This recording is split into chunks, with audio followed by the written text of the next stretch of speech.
Então vamos, começamos com este clássico entre Vasco e Botafogo, 1-1, a gente também com as nossas equipes lá em São Januário, trazendo os detalhes ao longo do nosso Sport Center, acompanhando também o Repercute com os personagens, mas a gente vai analisando por aqui o que foi esse empate, gols no segundo tempo. O Donan já deu aí uma margem do que foi essa partida, sem muita inspiração. Exatamente, né? Um jogo abaixo, muito truncado. O Botafogo consegue um empate fora de casa, mas pelas circunstâncias, né, é para se lamentar por ter saído com a vantagem, mas é um Botafogo que vem caindo muito de produção nas últimas partidas, né? O rendimento ali com o Arthur Jorge, achei hoje que ele modificou a equipe e com a vantagem chamou muito o Vasco para a partida.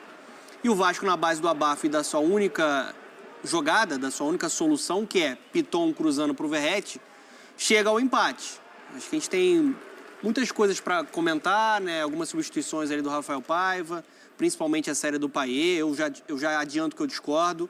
Tecnicamente era o jogador que conseguia articular o jogo do Vasco, organizar, ele é diferenciado dentro desse elenco, mas foi substituído aí no segundo tempo. Muita luta, viu, Glaucia? Das duas equipes, né? Organização ali na parte defensiva, né? Principalmente com bola rolando, mas pouca criação, pouca inspiração. Um jogo ruim no nível técnico. Acho que se a gente espera de um Vasco, não espera muito, aliás, né? Essa questão de desempenho, enfim, por tudo que o clube passa, do Botafogo a gente já viu esse Botafogo desempenhar mais, né? E eu acho que vive esse momento, talvez, de oscilação dentro desse trabalho do Arthur Jorge, que chegou, encaixou muito rápido, né, Zé? Eu acho que é natural, né? Por exemplo, hoje nós tivemos um primeiro tempo de ataque contra a defesa, praticamente, né? O time do Vasco recuava, fechava todos os espaços. A equipe do Botafogo tem as suas limitações, como o Donan falou sobre as opções feitas, né, pelo Arthur, né? Ele coloca no meio-campo, coloca o Marlon Freitas e o Gregory. São dois jogadores de muita marcação, mas só que o Gregory é um pouquinho mais rápido com a bola, né, na saída de bola. Mas o Marlon é um pouco mais lento, ele é um jogador mais cadenciado. Aí você tem o Tietê aberto pela esquerda e o Luiz Henrique pela direita, ou seja, você tem praticamente velocidade só pelo lado direito, com o Luiz Henrique, com o Carlos Eduardo que voltava um pouquinho mais, junto com o Tiquinho ali na frente. E o Vasco era natural, o Vasco se fechava atrás para tentar o contra-ataque. Então você não tinha, o Botafogo não tinha espaços e o Botafogo cedia o Vasco cedia poucos espaços para o contra-ataque também da equipe do Botafogo. E com isso o Botafogo ficou com o jogo amarrado. Mesmo assim, eu acho que foi ainda melhor no primeiro tempo, mas o segundo tempo foi um pouquinho, assim, com as substituições, o Vasco volta um pouquinho melhor, o Payet jogando bem, realmente, era o cara que estava fazendo esse time do Vasco rodar. Mas eu tô com o Donan, a gente esperava sempre um pouquinho mais. Eu, particularmente, esperava mais do Botafogo. Esperava um time mais intenso, um time com uma intensidade durante o jogo maior para colocar o time do Vasco em dificuldade. Não foi isso que nós vimos. A gente tem os números aí dessa partida, ó, posse de bola 53% a 47%, finalizações 10 a 13, grandes chances 1-1, ações na área rival 10 a 13, passes certos 370 a 299, escanteios nenhum contra 5. Léo. Pois é, e é interessante, né, que a gente viu quando chega o Arthur Jorge, aquela proposta inicial de ter um homem na referência, um segundo atacante, dois jogadores mais ofensivos dos lados, e ele já quebra um pouco quando ele começa com o Tietê. E o melhor momento do Botafogo no jogo é quando ele tem ali Júnior Santos e Luiz Henrique pelos lados, né? O Júnior Santos obriga a fazer uma grande defesa ali, o Léo Jardim, muda muito a força ofensiva do time, e nas 3 alterações que ele faz ali por volta dos 35 do segundo tempo, eu acho que de fato ele convida muito a pressão do Vasco para o final, e acho que o Botafogo tem condição de administrar um jogo como esse sem sofrer tanto, mais com a bola, mais na parte técnica. Então acho que o Botafogo não precisava chamar o Vasco para cima tanto quanto ele fez na parte final. A gente sabe das dificuldades que o Vasco tem hoje criativas, e estou condorando a questão do Payet, depois a gente vai discutir muito a reação dele e tal, mas se é uma coisa que o técnico tem na cabeça não deixar o cara mais de 45 minutos, então não coloca sabendo que vai ter que tirar depois, sabe? Para mim não tem muita lógica. No começo do segundo tempo ainda ele tinha dado uma quase pifada ali pro Verratti, que por pouco não consegue superar o John. E acho que o placar fica justo porque não dá para falar numa superioridade ampla de um time sobre o outro, realmente. O jogo foi um jogo tecnicamente abaixo e nem o resultado é bom para nenhum dos dois, né? O Vasco precisa sair lá de baixo, o Botafogo está numa briga ali por liderança em que cada tropeço pode fazer falta e estava ganhando o jogo. Então, acho que assim, o jogo tecnicamente não satisfez e muito menos o resultado para qualquer um dos dois. Era até isso que eu ia colocar, Léo. Estou com a tabela aberta aqui. Para o Botafogo perdeu a chance de dormir na liderança, pelo menos, né? E seguir ali colocando fogo nessa ponta da tabela. Vai ali a vice-liderança com os mesmos 24 pontos de Flamengo, que é o líder, e o Bahia, que é o terceiro nesse momento. E para o Vasco da mesma forma, né? Fica patinando ali na ponta do rebaixamento, é o 16º nesse momento, mas ainda os seus adversários diretos ali de dentro do Z4 vão jogar. Então, enfim, para um lado ou para o outro, um pontinho... Ajuda muito. Não ajuda tanto, né? Se a gente for olhar aí a dinâmica de classificação. O problema, eu acho que não vejo nem a dinâmica de classificação, viu? Eu vejo, o problema é o que você vê em campo. O que vem em campo, eu acho que é muito limitado, é muito pouco para você projetar ali, vamos ter 4 vitórias, 3 vitórias, sair, me afastar um pouco dessa zona de rebaixamento, é muito pouco. Eu não sei como o Vasco, agora é o Pedrinho, né? Eu não sei o que o Pedrinho vai fazer nessa janela de mercado, né? De transferências, para ver quais são os jogadores que chegam, possíveis jogadores que saem. Hoje nós iremos discutir ainda sobre a questão do Paê. Não vai ficar uma coisa muito legal, provavelmente vai gerar um clima, agora no vestiário deve gerar um clima não muito bom, né? Porque da forma como foi feita a substituição. Mas o que preocupa no Vasco é o que você não vê.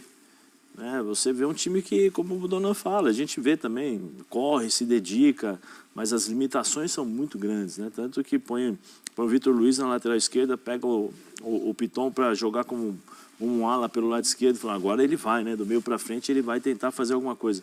Ele não consegue, né? Ele tem dificuldades. Aí ele conseguiu no segundo tempo jogar, sair um pouquinho mais porque teve a substituição, como o Bertozzi falou, chamou a atenção, o Donan também, sobre as substituições do Arthur, né?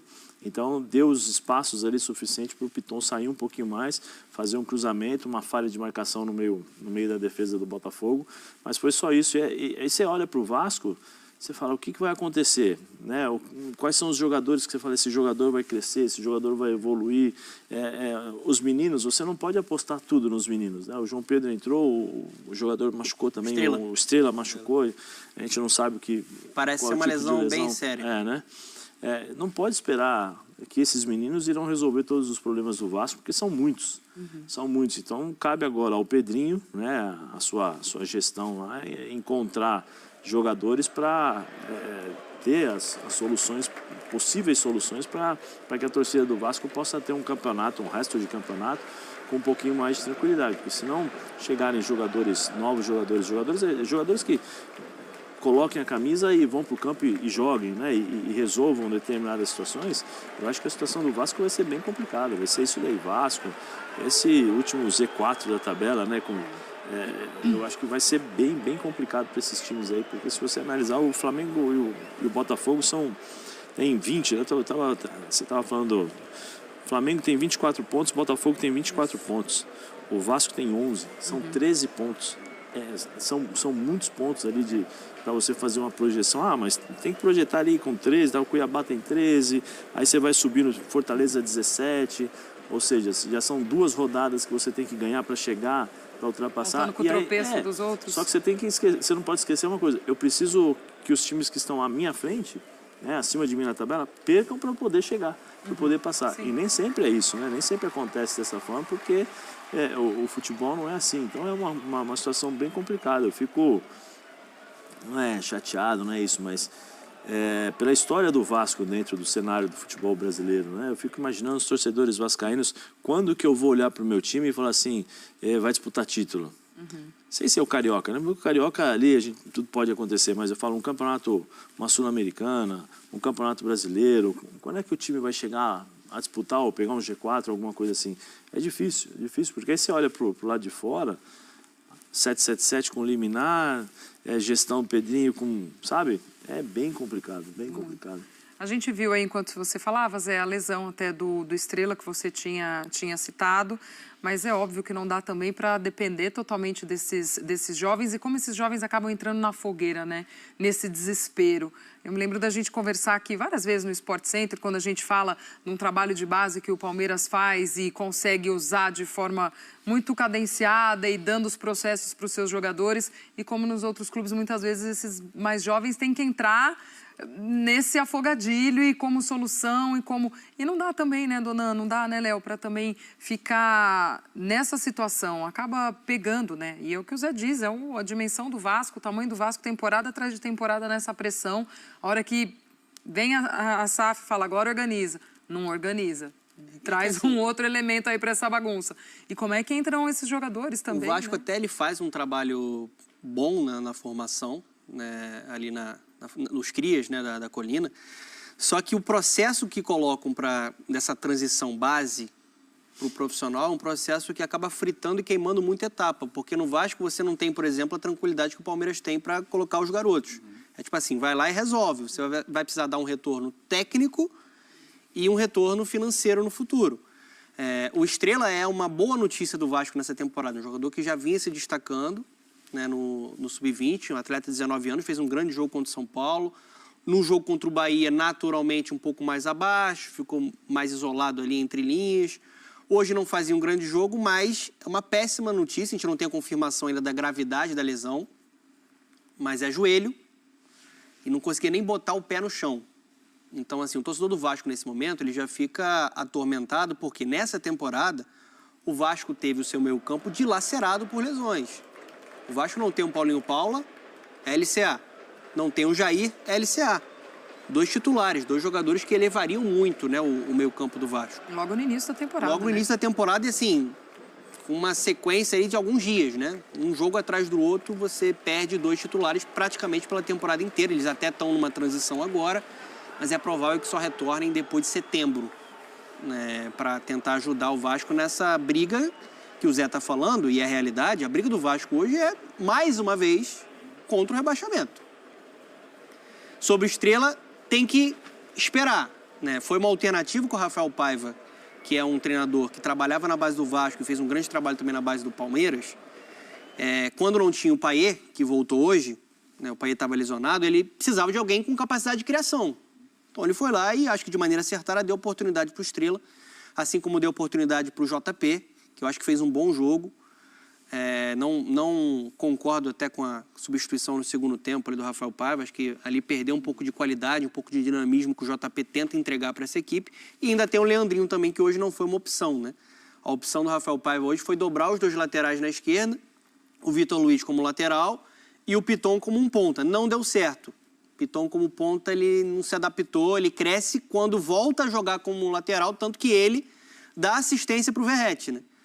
Aliás, essa dupla é uma dupla que entregou muitos pontos para o Vasco na última temporada e até nesse início de temporada, porque o Piton ele tem um bom cruzamento e consegue encontrar o Verratti, que tem uma capacidade incrível de posicionamento, de impulsão, de cabeceio. É impressionante, né, dona? O gol, ele já está descendo. Sim, é impressionante. Né? Tem o erro do Cuiabano ali, é verdade, mas ele já está descendo e ele ainda consegue dar impulso na bola na direção do gol. Ele tem uma percepção e uma capacidade de movimento incrível.